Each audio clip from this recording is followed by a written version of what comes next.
ਬਿਸਮਿल्लाहिर्रहमानिर्रहीम अस्सलामुअलैकुम या इली हक हैदर। उम्मीद करना तुसीं सारे भरा ठीक होवदे ते अल्लाह ताला तुहानूं सारिਆਂ ਨੂੰ ठीक रखे जी। जिस तरह कि तुहानूं पता है कि फ्लड अपडेट चल रही है। डेट हो गई 26 अगस्त 8वां महीना 2025 ते टाइम सुबह दे 9। ठीक है जी। तो हाई अलर्ट तिन्ना दरियावां का दिता सी इंडिया ने, दरियाए चिनाब, दरियाए रावी, दरियाए सतलज। हासिल खास इन्हां तिन्ना दरियावां की मैं तुहानूं रिपोर्ट दियां दा दरियाए चिनाब दे विच फिर पानी आ गया, रावी दे विच भी पानी आ गया, दरियाए सतलज का भी लैवल अप हो गया 9 बजे की रिपोर्ट के मुताबिक। सब नाल पहली रिपोर्ट दियां तुहानूं दरियाए चिनाब की। दरियाए चिनाब सुबह सी पानी 99,000 क्यूसक डिस्चार्ज करवा रहा सी, 8 बजे 1,11,000 क्यूसक डिस्चार्ज करवा रहा सी। 9 बजे की रिपोर्ट के मुताबिक 1,37,012 क्यूसक डिस्चार्ज करवा रहा है। तो हैड मराला कोल अप स्टीम पानी 1,54,962। हुण गल कर लैने जी हैड हानकी कोल अप स्टीम 91,799, 84,529 का निकास। कादराबाद को 1,14,917 ते 97,917 का निकास। हैड त्रिमू को 41,045 पानी ते 29,845 का निकास। हैड पाईनाथ को पानी पहुँचे ने इन्हां चौहां दरियावां दे।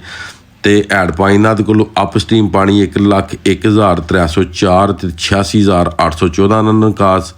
हुण गल कर लैने दरियाए सतलज की। दरियाए सतलज दे गंडा सिंह के मुकाम ते पानी 80,000 तो उठ के ते टुर गया 1,95,899 ते 1,95,899 का निकास। उस तो बाद जी गल कर लैने हैड सुलेमान की मीडियम फ्लड। ठीक है जी, मगर उत्थे हाई फ्लड ही 1,04,464 ते 98,357 का निकास। हैड इस्लाम 46,135 ते 44,545 का निकास। हुण गल कर लैने जी रावी 70,000 तो उठ गए तो रावी टुर गया जस्टर का मुकाम 95,000 ते 95,000 क्यूसक का अखराज। शदरा 45,000 ते 45,000 क्यूसक का अखराज। बल्लो की 55,000 क्यूसक ते 27,000 क्यूसक का अखराज। सदनाई 27,776 ते 12,426 का निकास। ठीक है जी। अगे गल कर लैने जी दरियाए झेलम मंगला के मुकाम पर भी लैवल अप हो गया जी। 30,000 क्यूसक मंगला को 8,000 का खराज। हैड रसूल को 10,000 पानी अप स्टीम ते 4,000 का खराज। उस तो बाद जी गल कर लैने जी आमद भी तो निकास भी। जिन्ने भी दरिया ने दरियाए जिन्ने भी हैड ने दरियाए सिंध उत्ते तरबेला के मुकाम पर 2,30,000 2,12,700 का निकास। काला बाग को पानी है 2,63,448 2,56,191 का निकास। चश्मा को पानी है 3,48,755 3,27,542 का निकास। तौसा को पानी है 2,45,999 2,30,249 का निकास। गुड्डू को पानी है 3,11,559 2,77,243 का निकास। सखर को पानी है 4,34,500 ते 3,81,290 का निकास। कोटरी को पानी है 2,29,875 ते 2,11,800 का निकास। ये सारे पानी जिन्ने भी ने इकट्ठे हो गए पहुँच रहे हैं कोटरी ते काबल नशहरा के मुकाम ते पानी का लैवल घट गया। उत्थे 36,600 ते 36,600 का निकास। ये सारे भरा हुण इस गल नूं मद्देनज़र रख लो। हुण थोड़ी डिस्कशन कर लैने आ।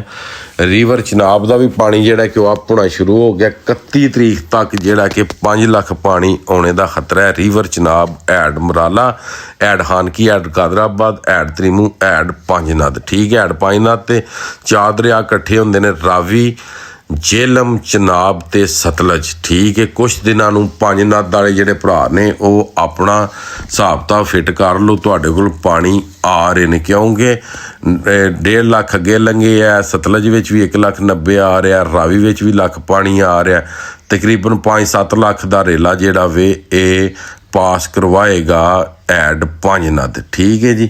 ये सुबह तो लग के हुण तक जिहड़ा पानी वधिया वे दरियाए चिनाब दे विच ये पानी वध गया जनाब मेरी 1 लाख पानी तकरीबन वध गया 3 घंटियां दे विच। ये गल नूं मद्देनज़र रख लवो। 90 तो 1 लाख पानी वधिया, यानी कि ये तुसी आ सकते हो कि 80,000 अप स्टीम तो 1,57,000 अप स्टीम ते मराला टुर गया ਤੇ ਉਸ ਤੋਂ ਬਾਅਦ ਜਿਹੜਾ ਕਿ ਗੰਡਾ ਸਿੰਘ ਦੇ ਮੁਕਾਮ ਤੇ ਜਿਹੜਾ ਪਾਣੀ ਹੈ ਦਰਿਆ ਸਤਲੁਜ ਵਾਲਾ ਉਹ ਜਨਾਬ 15,000 ਕਿਊਸਕ ਵੱਧ ਗਿਆ, 1,80,000 ਤੋਂ 1,95,000 ਟੁਰ ਗਿਆ। ਜਿਹੜਾ ਰਾਵੀ ਹੈ ਉਹ ਜਨਾਬ 70,000 ਤੋਂ 99,000 ਤੋਂ 70,000 ਤੋਂ 95,000 ਟੁਰ ਗਿਆ। 5,000 ਉਹ ਵੀ ਵੱਧ ਗਿਆ। ਕੋਈ ਵੀ ਦਰਿਆ ਇਹਨਾਂ ਤਿੰਨਾਂ 'ਚ ਡਾਊਨ ਨਹੀਂ ਹੋ ਰਿਹਾ। ਜਿੰਨੇ ਵੀ ਭਰਾ ਇਹਨਾਂ ਦਰਿਆਵਾਂ 'ਤੇ ਰਹਿਣ ਵਾਲੇ ਨੇ ਉਹ ਆਪਣੀ ਹਿਫਾਜ਼ਤ ਕਰੋ, ਆਪਣੇ ਬੱਚਿਆਂ ਦੀ ਹਿਫਾਜ਼ਤ ਕਰੋ, ਆਪਣੇ ਮਾਲ ਮਵੇਸ਼ੀ ਦੀ ਹਿਫਾਜ਼ਤ ਕਰੋ। ਤੇ ਕੁਛ ਭਰਾਵਾਂ ਦਾ ਇਹ ਸੀ ਆਇਆ ਮੈਸੇਜ ਖਾਦ ਹਲੇ ਰਿਵਰ ਚਨਾਬ 'ਤੇ ਰਹਿਣੇ ਵਾਲਾ ਭਰਾ ਕੋਈ ਵੀ ਨਾ ਪਾਏ। 31 ਤਰੀਕ ਤੋਂ ਪਹਿਲਾਂ ਮੈਂ ਕਿਸੇ ਨੂੰ ਵੀ ਮੈਂਸ਼ਨ ਨਹੀਂ ਕਰਾਂਗਾ, ਮੈਂ ਕਿਸੇ ਨੂੰ ਵੀ ਨਹੀਂ ਆਖਣ ਲਾ ਕਿ ਤੁਸੀਂ ਖਾਦ ਪਾਓ। ਬਾਕੀ ਜਨਾਬ ਅੱਜ ਦੀ ਵੀਡੀਓ, ਅੱਜ ਦਾ ਵਲੌਗ ਕਰਨੇ ਖਤਮ।